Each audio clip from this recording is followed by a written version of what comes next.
Iglesia, Dios te bendiga en esta mañana. Dios les bendiga en esta mañana. Amén.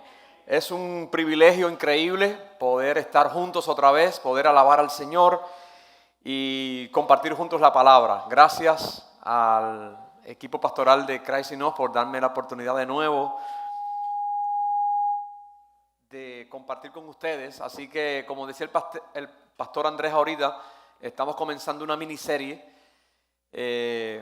sobre la semana que se avecina de recordatorio de esos últimos días del Señor Jesús. Y sí, yo creo que esto es esencial que lo hagamos, porque creo que mucho de lo que después vemos tergiversado, quizás no necesariamente en esta iglesia, pero lo vemos tergiversado en las redes, lo vemos tergiversado en la vida de las personas, tiene que ver lamentablemente con un incorrecto entendimiento de lo que fueron esos eventos, de lo que realmente significó para la iglesia del primer siglo, para los creyentes, para el pueblo judío, de lo que eso implicó teológicamente. Entonces, el entendimiento, amados, de lo que eso significa es crucial. Ustedes dicen amén conmigo. Es crucial, es crucial. Y si nosotros podemos ser portadores de ese entendimiento lo más cabalmente que podamos, entonces seremos instrumentos en las manos del Señor, porque cada uno de nosotros está en contextos variados. Nuestra familia, los lugares donde trabajamos, los lugares donde estudiamos, la gente que nos encontramos en la calle, en una fila, en un mercado. Entonces, solamente con un entendimiento adecuado podemos ser buenos instrumentos en las manos del Señor. Amén. Así que hoy el pastor Andrés me dio la responsabilidad de introducir esta miniserie. Y ya en breve voy a anunciarles por dónde empezamos hoy. Pero primero quiero invitarles a orar. Vamos a orar un momento. Padre, gracias por esta mañana. Gracias por este tiempo. Gracias por este tremendo privilegio de tener tu palabra frente a nosotros. Oramos que por tu Espíritu Santo en esta hora nos vuelvas a capacitar, porque tú lo haces todo el tiempo. Pero oramos que ahora otra vez seamos capacitados, Señor, porque no basta una y otra vez. Así que te pedimos por causa de nosotros que nos ayudes a entender minuto tras minuto lo que nos quieres decir. Y que esto encuentre un buen terreno en nuestros corazones. En el nombre de Jesús. Amén. Hoy vamos a comenzar hablando acerca de la muerte del Señor Jesús en la cruz. Y para hacerles pensar un momento acerca del hecho de la muerte primero, es muy bueno que lo entendamos a partir de nuestras experiencias personales. ¿No es acaso cierto que la palabra muerte nos golpea a todos, sí o no? Sí. Y yo muchas veces hablo de esto cuando tengo la oportunidad. Lamentablemente se habla más de estas cosas cuando estamos en un funeral para hacer pensar a la gente, pero no tiene que ser así. Pero realmente el hecho de la muerte nos golpea a todos. Hay estudios existenciales, psicológicos para analizar el hecho de la muerte. Y yo no voy a hacer una disertación de esa índole aquí ahora, pero es solamente para tomarlo de referencia y de punto de partida. Hay análisis filosóficos acerca de la muerte. De hecho, es una de las cosas menos explicadas. Y aún así, lamentablemente muchos fuera de los hijos de Dios no se dan cuenta que es que la mayor respuesta a todo es que tenemos eternidad en nosotros y no fuimos diseñados para morir. Para mí ese es uno de los argumentos más contundentes. ¿Por qué nuestra irreconciliación con la muerte? ¿Por qué nuestra insatisfacción con la muerte? Simple porque lo dice la Biblia, no porque lo diga yo. Es que Dios puso eternidad en el hombre. Aleluya. Y no fuimos creados para morir. Entonces, la muerte, yo muchas veces la comparo con un fenómeno físico que se llama la inercia. Usted va, bueno, aquí no se ve tanto. En Cuba lo puedo ilustrar mejor. Usted va en un ómnibus, y casi todo el tiempo en Cuba uno toma un ómnibus, va de pie, cuando había ómnibus. Y de momento cuando el ómnibus frena, uno se va hacia adelante. Eso es por la inercia. Es la capacidad que tienen los cuerpos de conservar su estado de movimiento. Eso es física. Entonces, como el ómnibus va a 50 kilómetros por hora y uno va en reposo con respecto al ómnibus mientras se está moviendo, cuando el chofer aplica el freno, nosotros queremos seguir a 50 kilómetros por hora y hacemos esto. Porque el cuerpo quiere seguir. Eso también yo lo comparo con la vida. Estamos viviendo, tenemos eternidad en nosotros. Nadie quiere morir, aún los más temerarios, aún los más arriesgados ante el hecho de la muerte, sucumben, tiemblan. Yo estaba en una iglesia hace unos años, he contado esta experiencia, no aquí, pero en varias ocasiones, y un muchacho recibe una llamada allá en un campo de Cuba, un lugar intrincado, donde había un solo teléfono en todo el pueblo, y él recibe una llamada de que su hermana ha muerto. El muchacho viene a mí a buscarme, él no era cristiano, él viene a buscarme, yo era el pastor del pueblo, y yo dije, Señor, ¿qué yo le digo a este muchacho? Y lo único que me dio por hacer fue tirarnos de rodillas en el templo, 3 y tanto de la tarde, y estamos tirados de rodillas y yo le pongo las manos. Yo no sabía ni cómo iba a orar por él. Y el muchacho se para de momento y me mira. Yo pensé que había enloquecido, que el shock le había afectado, de verdad. Y él se para de momento y me dice, mi hermana no se murió, pastor. Digo, ok, está bien. No, mi hermana no se murió, mi hermana no está muerta. Y yo dije, no, está bien. Dije yo que acababa de orar, pero digo, no, él está haciendo una negación. Mi oración fue para consolarlo, porque ya yo estaba aceptando el hecho de la muerte. El muchacho se para y cuando va llegando al lugar donde supuestamente estaba su hermana, en realidad su hermana no había muerto. Había sido un error en la llamada, una confusión. Pero uso eso también como ilustración de que ninguno de nosotros acepta tan fácil el hecho de la muerte. Es como si la muerte nos derrotara. Hablando humanamente y filosóficamente, ¿ok? Todavía no estoy hablando basado en las promesas de Dios, pero eso es como la mayoría de nosotros concebimos la muerte en principio. Y otra cosa, no es todo, pero otra cosa es que la muerte, el hecho de la muerte intimida, ¿sí o no? Díganme, ¿sí o no? No es que quiero que me digan que sí, pero el hecho de la muerte intimida, aunque somos cristianos ya y lo entendemos, pero parte de la negación es que intimida. Entonces, haciéndole un contraste a eso, yo le puse por título al sermón de hoy, la muerte que me hizo victorioso. Diga conmigo, la muerte que me hizo victorioso. Es una antítesis, porque eso es contrario a lo que oímos diariamente. La mayoría de la gente va a decir, la muerte que me produjo luto, y es cierto, ok, somos humanos. Pero yéndonos fuera de eso, la Biblia nos ayuda a ver en Jesucristo, y ya estamos entrando en tema, aun cuando Él fue a la cruz del Calvario, que es un momento extremadamente importante, ahí tenemos una victoria. Tenemos, digo más, una suprema victoria. Y yo quiero que vayamos al texto, a uno de los tantos con el que vamos a comenzar hoy, el que nos enmarca en ese hecho. Vamos a Mateo capítulo 27. Claro que ha habido todo un proceso durante el día, la noche anterior. Ok, no voy a leer todo eso, pero Mateo capítulo 27,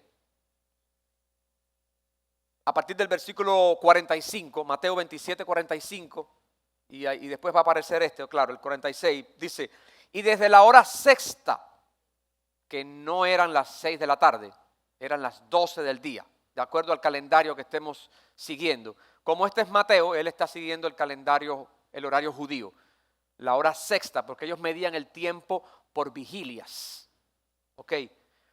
Y desde la hora sexta, hubo tinieblas sobre toda la tierra hasta la hora novena. La novena son las 3 de la tarde, no son las 9 de la mañana. ¿Ok?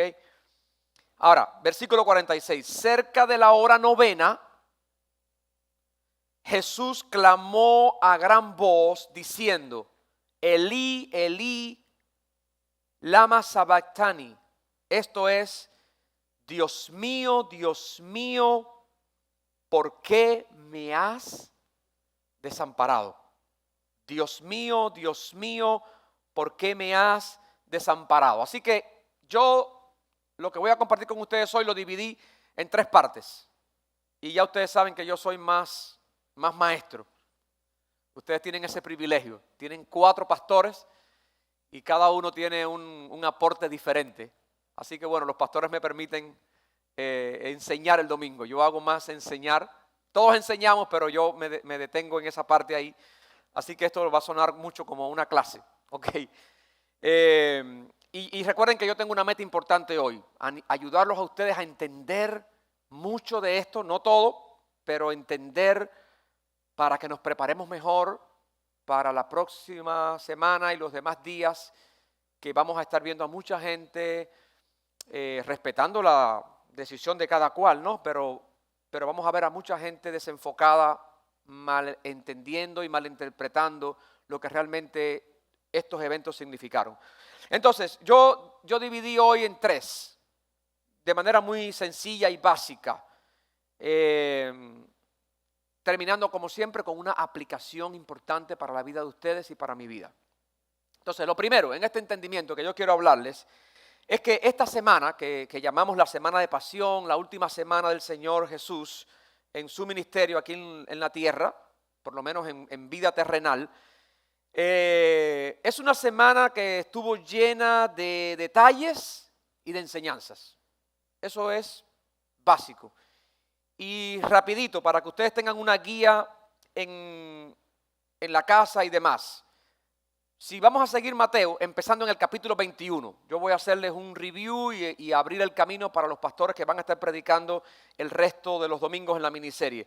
Así que, de nuevo, número 1, para entender esto lo mejor posible, asumir con base bíblica que esta fue una semana llena de eventos, detalles y enseñanzas. Usted lo puede tener ahí en la pantalla. Lo primero, la entrada triunfal en Jerusalén, lo que muchos llaman la entrada triunfal en Jerusalén. Yo no voy a hablar de la entrada triunfal, los demás pastores van a hablar.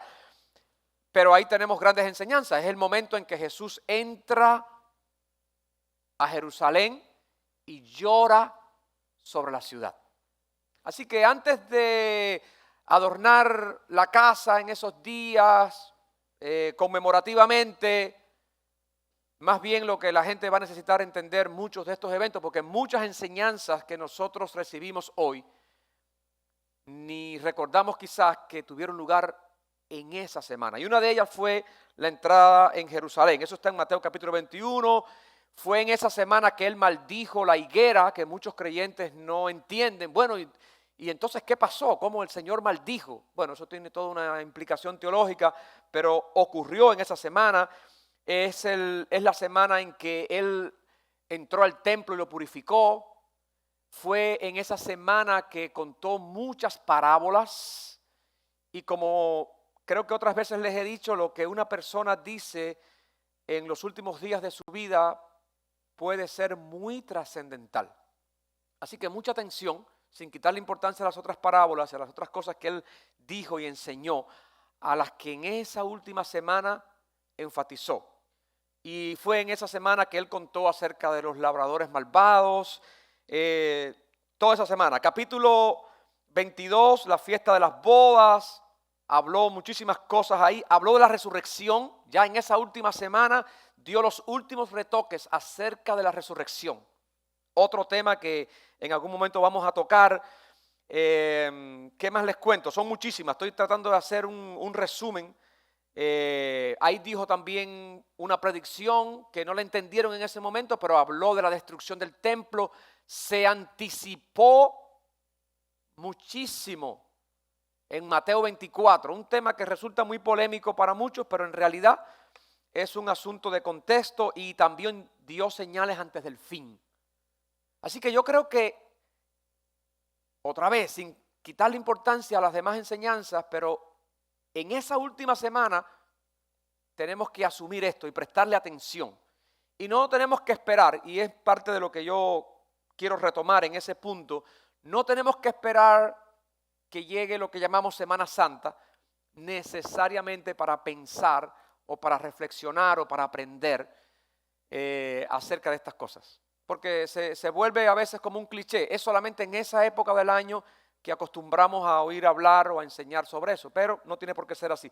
Entonces, quiero que tengan eso en mente, iglesia. Preparémonos, no solamente con nuestra presencia física en esos días tradicionales, sino que espiritualmente también nos preparemos con un entendimiento adecuado, en la secuencia adecuada, de la mejor manera, porque esa semana estuvo plagada, estuvo llena de enseñanzas en extremo importantes, sobre todo las enseñanzas escatológicas que hoy nos están tocando muy de cerca. Fue en esa última semana en que Él les dio los últimos retoques. Ya había hablado de ellas, pero le dio los últimos retoques. Así que eso es un basement, un punto ahí para ponerlo en el fundamento, para que ustedes se preparen también mejor para lo que los pastores van a predicar en las próximas semanas. El punto 2, este va a ser mi punto fuerte de esta mañana. Así que presten la atención a este porque vamos a hacer como un sándwich. Ya puse la primera tapa y les estoy recordando, animando que esa semana estuvo plagada de enseñanzas. Revísenlas desde Mateo capítulo 21 hasta Mateo capítulo 28. Si quieren seguir una secuencia ordenada, está en todos los evangelios. Yo les sugeriría Mateo porque está bastante completa. Si quieren una más sencilla, no menos profunda, pero más sencilla, más rápida, para los que les gusta ir más rápido, entonces Marcos. Ahí tenemos para todo. Si quieren una más teológica, Juan, muy bien. Si quieren una muy detallada, Lucas. Él es un historiador. Mateo, porque está hablando a judíos, y entonces él pone el significado para el contexto judío, aunque nos sirve a nosotros. Él pone el significado para ellos. Ellos necesitan entender por qué este Mesías es victorioso, aun cuando muere en la cruz. Pero nos sirve a nosotros hoy, por lo que dije al principio. Para nosotros muerte no tanto es victoria, visto humanamente. Entonces, pusimos esa tapa, eventos importantes en toda esa semana. Y número 2, el significado de la muerte en la cruz. Eso sí, yo quiero ir profundo. No significa que me voy a pasar media hora ahí, pero vamos a ir profundo.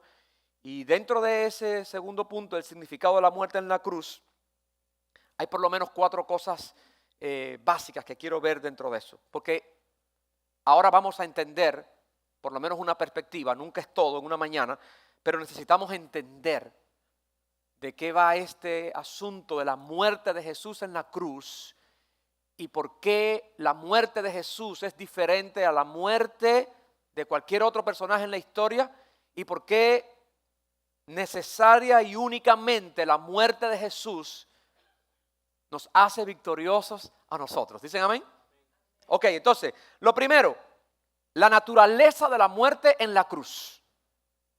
O sea, ¿de qué va esa muerte? ¿Cuál es el entendimiento más núcleo de eso?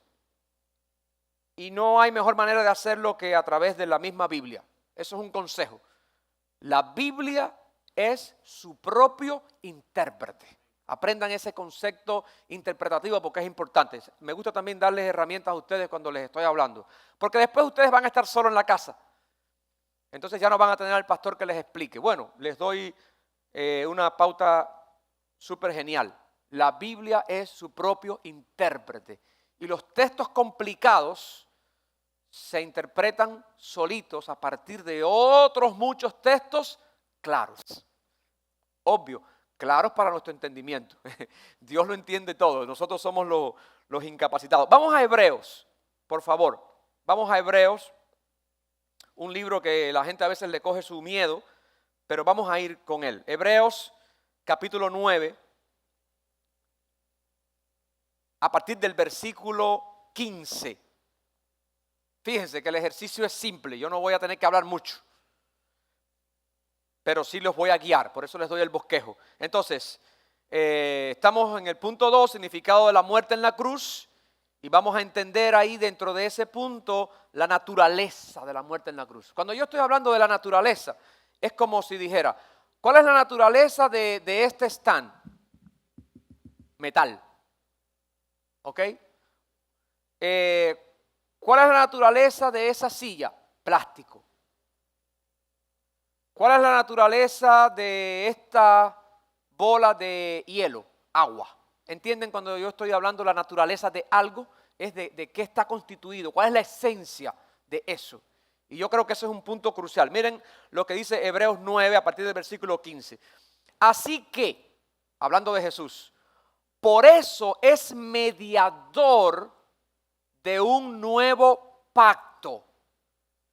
Así que esto es el kit del asunto. Esto ahora no tiene que ver con el conejo, ni con la super multiplicación del conejo, ni con los huevos de Pascua, nada de eso. Nada de eso. Esa no es la naturaleza de esa última semana, esa no tiene nada que ver con la naturaleza de la muerte en la cruz. Claro que se respeta lo que cada cual entiende y asume, pero nosotros somos el pueblo de Dios, aleluya. Nosotros somos el pueblo llamado a entender para anunciar correctamente las virtudes de aquel que nos llamó de las tinieblas a su luz admirable. Entonces nosotros sí tenemos que entender bien el asunto. Entonces este es el tema. Así que por eso es mediador de un nuevo pacto. Y aquí va. Para que interviniendo, ¿qué cosa dice ahí? Muerte. ¿Están conmigo en Hebreos 9, 15? Para que interviniendo muerte para la remisión de las transgresiones que había bajo el primer pacto, los llamados recibieran la promesa de la herencia eterna. Así que esta es una muerte diferente, bendito sea Dios. Esta es una muerte diferente. Esta es una muerte que nos introduce en un nuevo pacto. Ahora van a ver cómo. Ok, y esta es una muerte que trae remisión, o sea, retiramiento de pecados, remisión de las transgresiones que había bajo el primer pacto. Los llamados reciban la promesa de la herencia eterna. Pregunto, iglesia, ¿ese es el concepto con que la gente ve la muerte allá afuera? No. ¿Esa es la manera en que nosotros veíamos la muerte antes de conocer a Cristo? No. Yo he contado también otras veces que yo nací en un barrio allá en Cuba donde de niño yo vi personas morir. Y eso es fuerte. Yo me imagino que hay personas aquí que pueden contar experiencias similares. Y es terrible crecer en un ambiente donde usted vea personas morir. Y no ver personas morir de que se murió uno en el barrio. No, no. Yo veía personas morir frecuente de niño. De formas terribles. Personas que se prendían fuego como suicidio. Personas que se mataban unas a otras. Y no hace falta armas. A pedradas. A machetazos. A puñaladas. Entonces eso me hizo crecer antes de Cristo con miedo a la muerte. Entonces ese no es el concepto que tenemos allá afuera. Pero aquí está hablando de una muerte que nos introduce en un nuevo pacto, que cuando interviene el que muere produce remisión de las transgresiones, y los llamados por ese que muere son llamados a una promesa de herencia eterna. ¿Cuántos alaban a Dios por eso? Entonces dice el escritor, porque donde hay testamento es necesario que intervenga muerte del testador. Esta es la razón. Y cuando yo le pregunto a veces a mis estudiantes, ¿dónde comienza el Nuevo Testamento? Me dicen, ¿en Mateo? Digo, no, en la cruz. Porque lo está diciendo Hebreos. Es necesario que intervenga muerte del testador, porque el testamento con la muerte se confirma, pues no es válido entre tanto que el testador vive, de donde ni aún el primer pacto fue instituido sin sangre. Esto es muy profundo.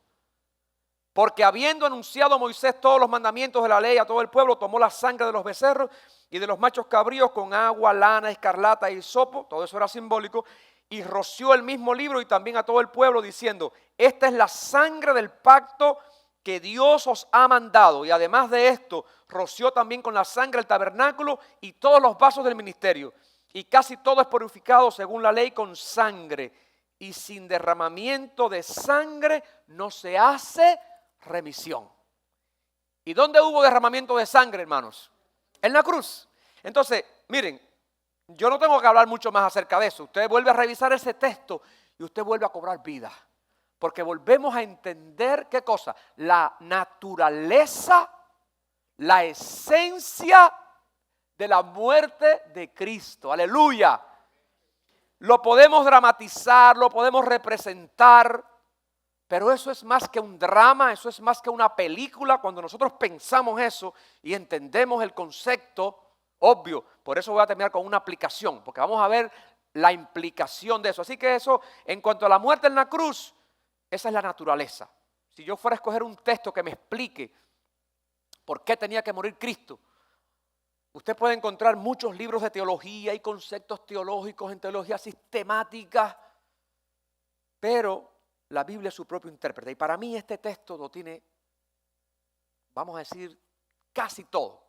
Lo tenemos que completar con otros, pero casi todo. Miren, en la muerte de Cristo en la cruz había una proclamación y un acto de herencia eterna, nuevo pacto, remisión de pecados. ¿Y por qué?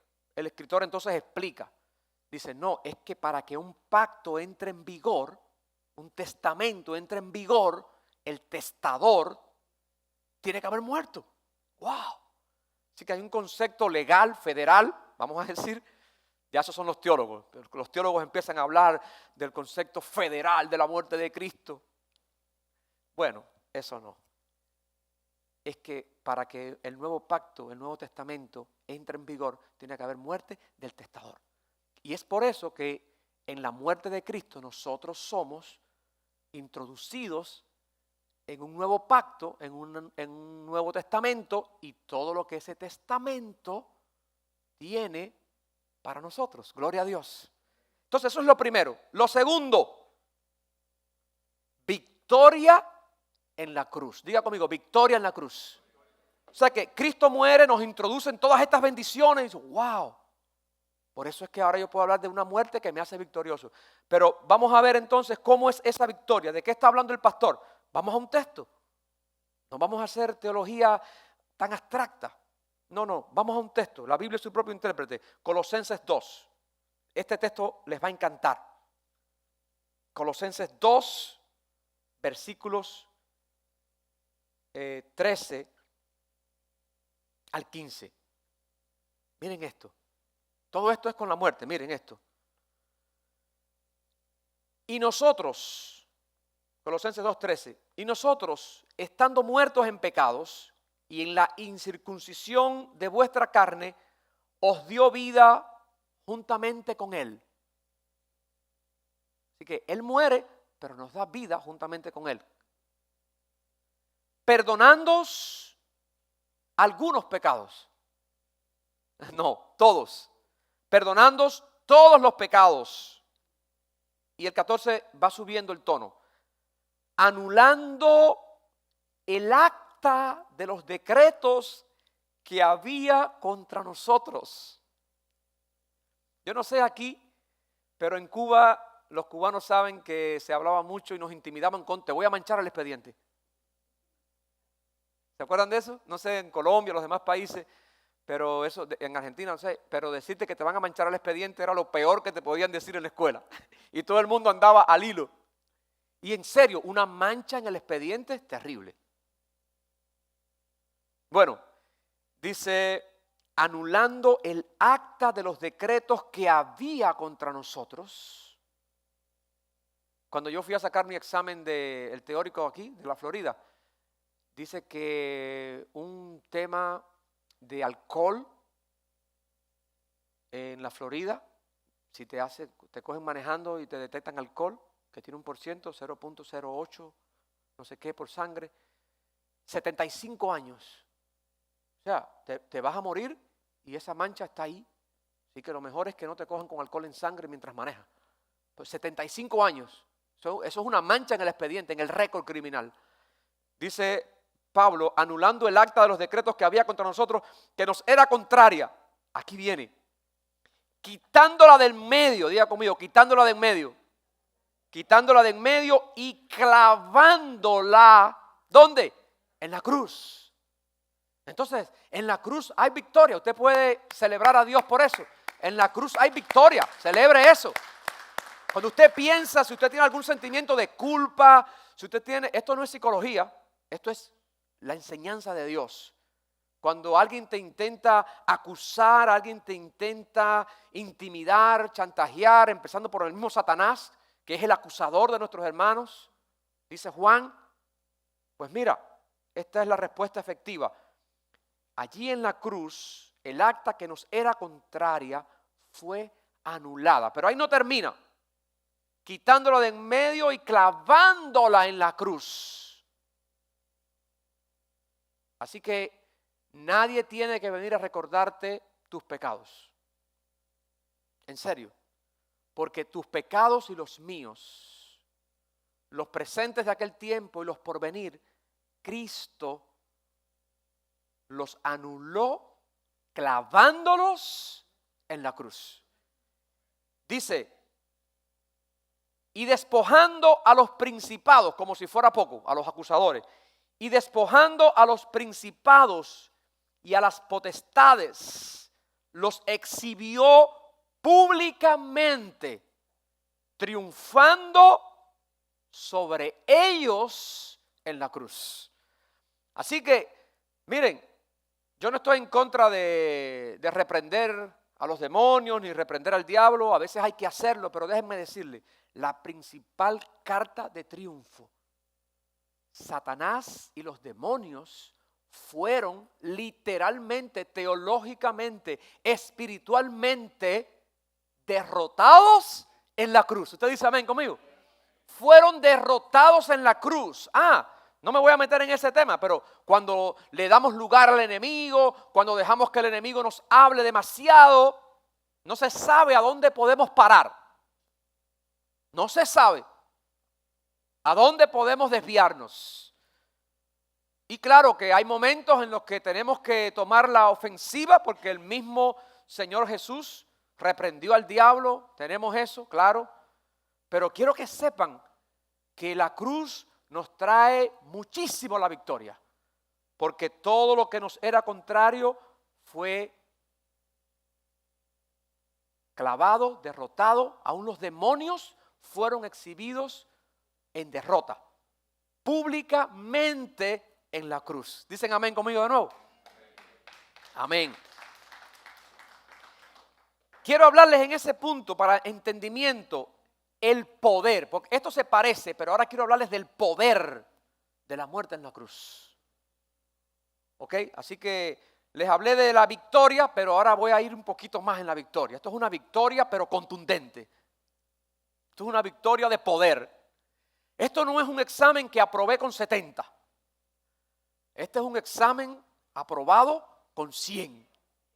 Y voy a decirles por qué. Rápido, un texto. Hebreos capítulo 2, este versículo usted lo va a poder usar para animarse usted y para animar a tanta gente. Miren, Hebreos 2:14.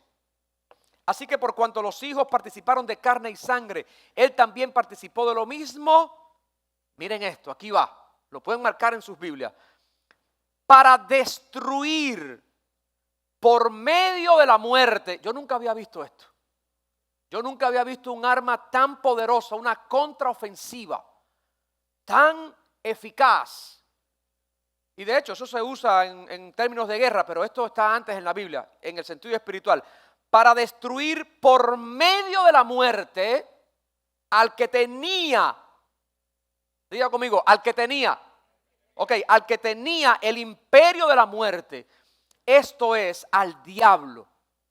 Así que Jesús en la muerte en la cruz, por su muerte, destruyó al que tenía el imperio de la muerte. Y aclara, y esto es al diablo. Miren esto, y librar, diga conmigo, y librar, dice, y librar a todos los que por el temor a la muerte, lo que yo les decía al principio, la muerte hace temblar a cualquiera. Pero dice, y librar a todos los que por el temor de la muerte estaban durante toda la vida sujetos a servidumbre. Porque ciertamente no socorrió a los ángeles, sino que socorrió a la descendencia de Abraham. Así que en la cruz, por medio de la muerte, la Biblia dice que Jesús destruyó al que tenía el imperio de la muerte. Así que yo fui un poquito más adentro y hablé de victoria, pero hablé de el poder. Pero voy a ir más allá para sacar 200 puntos. El efecto. Porque ya hay victoria, hay poder, pero ahora el efecto. Pastor, ¿cómo aplico eso en la Biblia? En los 3 minutos que me quedan me da tiempo. Primera de Juan 1, del 7 al 9. No lo voy a leer, pero está ahí. Dice, si confesamos nuestros pecados, Dios es fiel y justo para perdonar nuestros pecados y limpiarnos de toda maldad. Y la sangre, ¿y dónde fue derramada esa sangre? En la cruz. Y la sangre de Jesucristo, su Hijo, nos limpia de todo pecado. Aleluya. Entonces, todo ese efecto, todo ese entendimiento, yo quiero que ustedes lo recuerden, lo lleven a casa. Y le podamos explicar a la gente, no, pero espera. La muerte en la cruz es más que una película.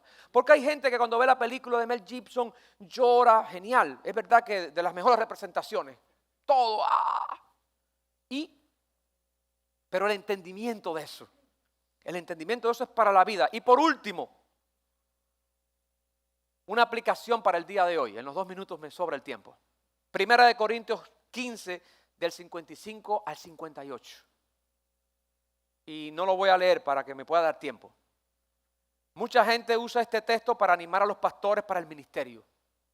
Pero ese texto no es para los pastores. Ese texto es para ustedes. Es para todos nosotros. Es el texto que dice, Pablo termina diciendo, y continúen vuestro trabajo en el Señor porque eso no es en vano. Es porque había un debate sobre la muerte de Cristo y la resurrección, porque algunos no entendían cómo si Él era el Mesías, cómo es que muere. Y en ese texto, es el único texto donde yo veo en la Biblia que Pablo desafía la muerte. Y hay que ser, como decimos en buen cubano, hay que ser guapo para decir eso. Dice, ¿dónde está, oh muerte, tu aguijón? ¿Dónde, oh sepulcro, tu victoria? Ya que el aguijón de la muerte es el pecado, pero gracias sean dadas a Dios por medio de Jesucristo, quien nos da la victoria. Lo parafraseé. Entonces, una aplicación para nosotros hoy, porque Cristo murió en la cruz, fue sepultado y resucitó, y ese es el resumen que hace Pablo del Evangelio, justamente en 1 Corintios. Nosotros tenemos victoria poderosa sobre el enemigo, vamos a decir, casi más poderoso de los hombres, que es la muerte. Y eso nos da paz, eso nos da el verdadero consuelo y eso nos da la suficiente confianza para seguir viviendo en esta vida, no de manera temeraria, pero sí de manera confiada en el Señor, sabiendo que Él venció por nosotros anticipadamente y por la eternidad, en la muerte en la cruz, su sepultura y su resurrección. Que Dios les bendiga.